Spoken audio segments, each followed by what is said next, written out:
Progress Test Unit 1. Speaker 1. Now, before we go into the museum, I'm going to tell you a little about the history of our city. This used to be a very small town 50 years ago. Then people began to emigrate here from other countries. This area of the city used to be a village. Then they destroyed the old houses and built this museum. I know what it used to be like because I lived in the village when I was growing up. Now, if you want to take some photos... Speaker 2. Arthur Wendlebury lived to be 100 and was a famous writer.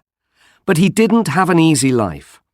He was born into a very poor family in Cornwall.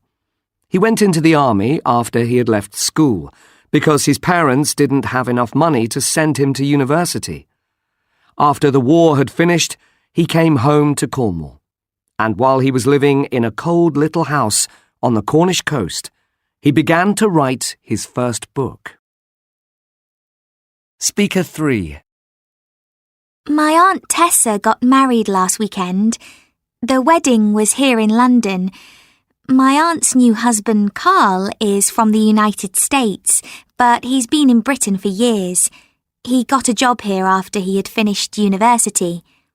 Tessa and Carl got engaged 2 years ago, but they didn't get married straight away because they were saving money to buy a house. We visited their new flat before the wedding. Speaker 4. How well do you get on with your parents? Do they criticize you all the time? Parents can be really irritating sometimes, can't they? This week on Channel 9, we present How to Live with Your Parents. Now, earlier today, our presenter Jane Hadfield was talking to young people on the streets of Coventry, so let's go over to her now. Hello, Jane. We can see you on the screen. Can you hear us? Speaker 5. I wasn't born here in Britain. I grew up in Colombo, Sri Lanka. I used to love it there. The weather was warm and sunny, and we used to play cricket every day after school. But after I'd left primary school, my dad got a job in Liverpool, so we had to emigrate to Britain.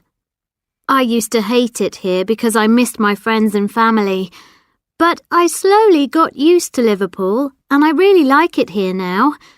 I don't want to move back to Sri Lanka because I'm engaged to a man from Liverpool.